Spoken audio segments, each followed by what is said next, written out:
How do you find like how do you find like the online success that you're having now? Like how are you, because obviously now I think the beautiful thing is when you know you can kind of get into that online space, it helps your creativity, but is there ways that you want to, you know, does it change the way that you bring out content, what you want to do for stand up and stuff?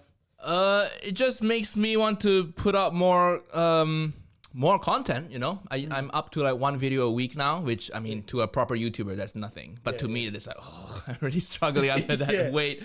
And you know that's I'm just so grateful for everything, you know. Now I because for YouTube and any sort of social media content, you control everything in the creative process, right? So everything is completely on your terms, and the fact that when I put things out, there are people who watch it. You know, what more can you ask? That's what we want in life, right? To do a show, people come.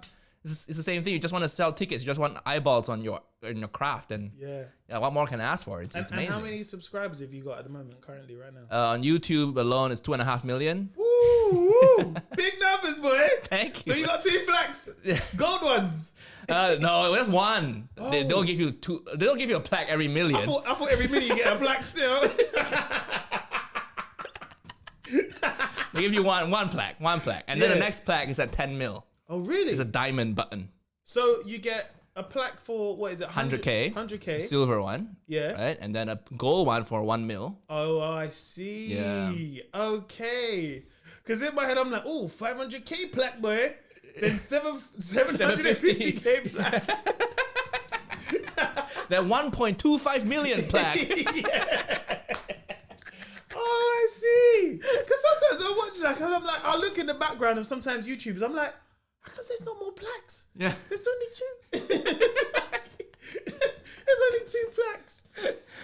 But you can always order more. Once you unlock the gold plaque, you can order extra gold plaques if you want. Really? Yeah, for your team. So you can. Yeah. Oh, you can get 100 of that aligned. I'll order some for you if you want. I don't care. Hey, I'll have it, boy. I'll just put it in the back. You ain't got $1 million, but it's a plaque in it. Yeah. The only plaque you got is in your teeth, bro. Leave me, man. Let me just enjoy my plaque. Oh, that's so sick. I didn't know that, man. I think what I really enjoyed, like, especially like when I put up like videos on YouTube, do you ever, because obviously, talk me through the process of when you done that video, like the Uncle Roger video, because you've been doing the videos before then. Yeah. I started doing YouTube like March last year. Not consistent, like one video every 2 to 4 weeks, that kind of thing. March last year. Yeah. And you've hit 2.2 million. 2.5. 2.5. But yes. Whoa! I got insanely lucky, and it's like not something I can replicate. Nah, so congratulations. Thank bro. you. That is sick, man. Yeah. That is like that is really sick, bro. Thank you, man. There must be some. They need like a YouTube leaderboard or something to how many subscribers per when you started. Oh, because that would be dope. Still, like a league. Yeah. Yeah. Well, that would be nice, but you know, I don't want to get too caught up in the numbers, man. What? You gotta gas that up, man. Listen, do you know how much I talk about my BAFTA for no reason? Postman was like, you're right, mate, got mail? Fantastic. Yeah, I was just cleaning my BAFTA. Any opportunity, bro. Again, these people know, that's the thing nobody outside the UK knows. Yeah. Tell my Malaysian fans a about few people in America rate me a little bit. You gotta rate me a little bit. Yeah. The Americans get it. But there's some Swedish guy, I don't know who is BAFTA. Yeah. I don't know who that guy is. Yeah.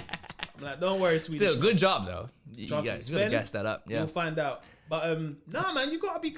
Bro, that's a sick accomplishment, bro. Thanks, man. March last year. Yeah. And sick, bro. Well, again, my goal for YouTube this year was to clear 10,000 subs. Wow. So I overshot it a little bit, I think. So do you know how many subs you got for like the Uncle Roger video? The initial Uncle Roger video, the BBC food egg fried rice one that Hersha was in. Yeah. Like I don't know, man. I went from like 8K. Yeah. I posted that video, and then it got some traction. Oh, 20,000 views. Nice. Yeah. And then I don't know, for some reason it gone viral on Reddit, Twitter, Facebook, Instagram, every single platform. Wow. You posted it there. That was everywhere. Yeah. Everywhere. And it just went. People are sharing it in their WhatsApp groups. People's moms were sharing it in their WhatsApp groups. Yeah. People's babies are doing impressions of me. You know. Yeah. Things like that.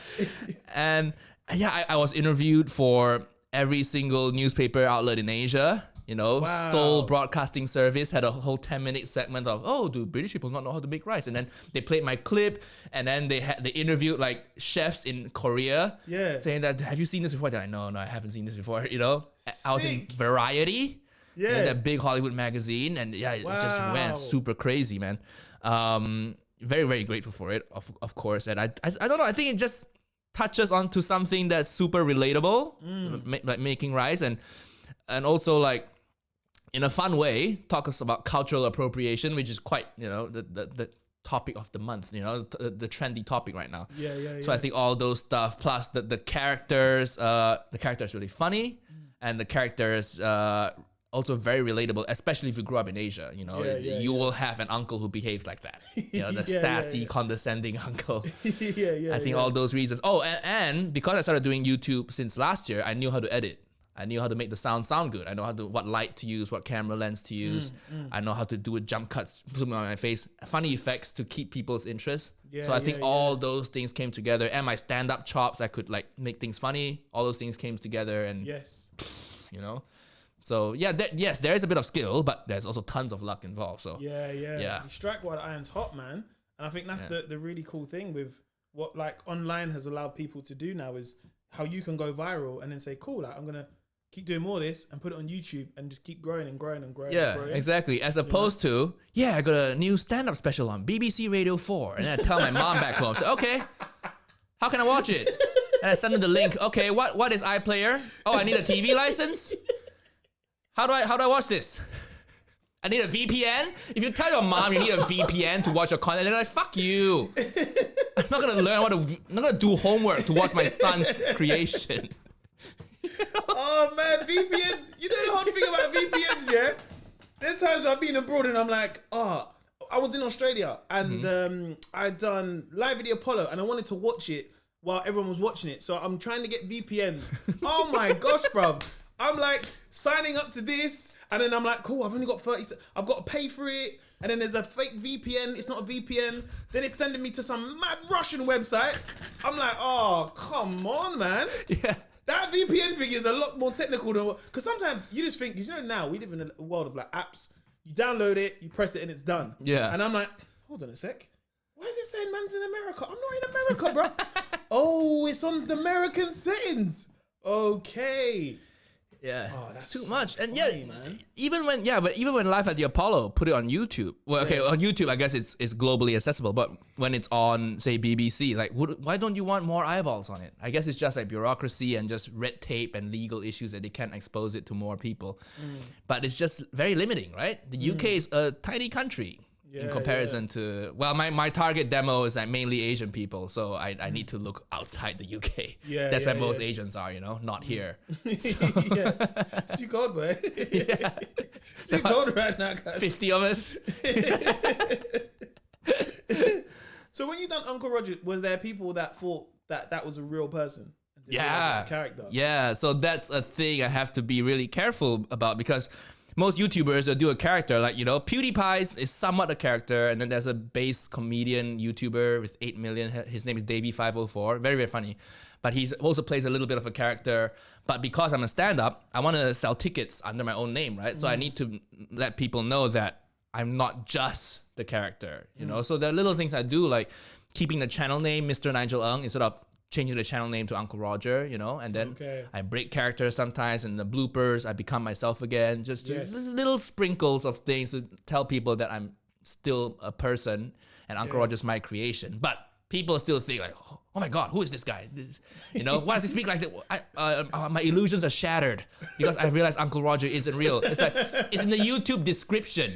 Uncle Roger's a creation of Malaysian comedian Nigel Ng. You know? They're like, oh my, it's shattered. They watch my old YouTube videos. Oh, I'm so sad now. I'm depressed. Uncle Roger's not real.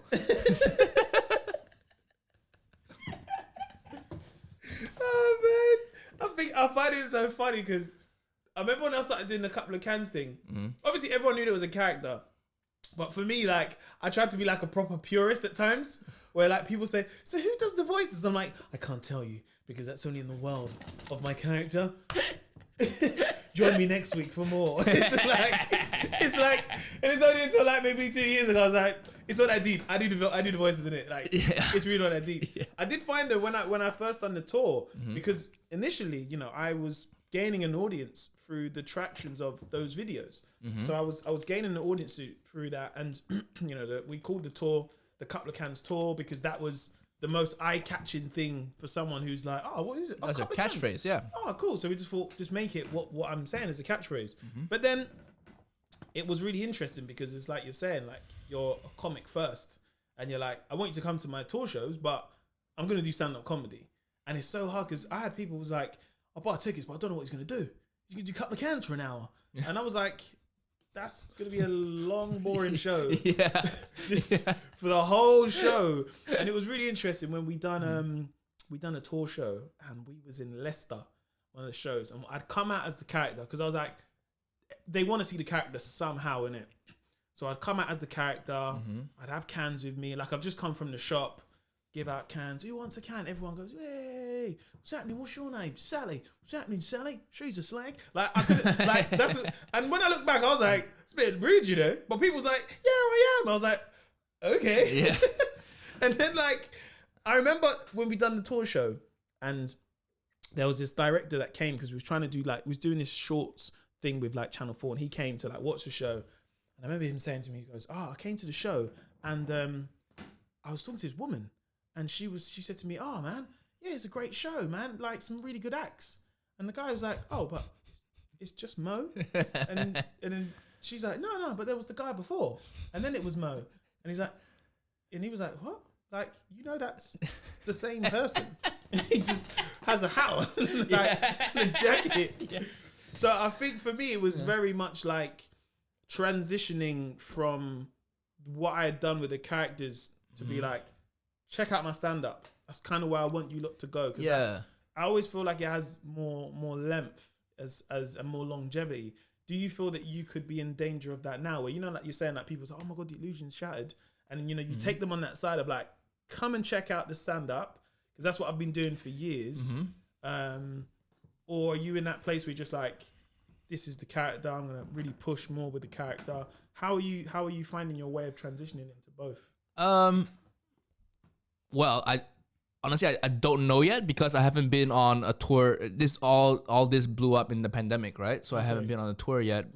And I think maybe for the first tour that I go on, maybe I'll have, you know, do what you did. Maybe have Uncle Roger be my opening act. People want to see him, right? 100%, man. And I know I'll sell more tickets if I can bill Uncle Roger, put Uncle Roger on the bill. So, like, you know, can I put on an orange polo and do 20 minutes? Yeah.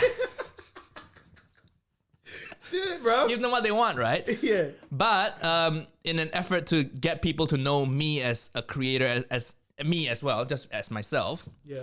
I think there are little things I can do. You know, I'm thinking of few video ideas like Uncle Roger reacts to Nephew Nigel's stand-up. You know, that's an idea. Okay. You know, or Uncle Roger reviews to Nephew Nigel's old Rice videos, and I can roast myself. It becomes very meta. So I'm trying to bleed in myself more into the videos in the future. Yeah, I think that should work. We'll see. We'll see how it goes. I haven't done it yet. Yes. But I think it's funny, right? Uncle Roger reviews Nephew Nigel's stand-up. Yeah. It would work massively well because I think it's like you're saying, like, we're in an age now where people, I think what's really sick about what some comics are doing, where you're getting this online, especially as a stand-up anyway, you know, what you can really do now online can really open you up into different avenues across the world. Yeah. Because before, like, you know, social media was just like, you have a video that goes viral, but no one could ever trace back to that video. If you think of early viral days, it was just like, Charlie bit my finger. Like, but you know, if that happened now, that would be like funny for like a day or two. But you know, like the people that might set up, they might make a YouTube channel out of that. They might make a Facebook channel. They'll find ways to keep, you know, like you basically kind of like got to kind of like ride it to the wall, to the wheels fall off. Do you know what I mean? Of course. Because I feel like people want the content. Do you know what I mean? Like, so you just got to give it to them as much as possible. So are you definitely in a place now where you're just like, I'm just going to keep riding this until I'm just going to ride it? Or are you in a place where you're like, do you know what? One day I'm just going to stop it and they'll never be prepared for it? I think right now I'm still making the videos. I still really enjoy doing the character. Maybe that day will come and then I'll be like, okay, I'm sick of this. And then I'll just make a goodbye video. You know, on YouTube, you know, that's the YouTube culture. You just say goodbye and you just leave, Yeah, and then you'll see comments on your last video say, "Oh, I miss him in 4 months." You know, so for now, I still really enjoy the character. I think it allows me to do a lot of really cool things, and it allows me to be rude to people and they can't get offended. Basically, the character. Yeah. That's the same when I was doing the geezer. I was calling someone a slag. I didn't do it. Character done it. I would never say that. If you say that, they would take offense if you said that. Yeah. Yeah.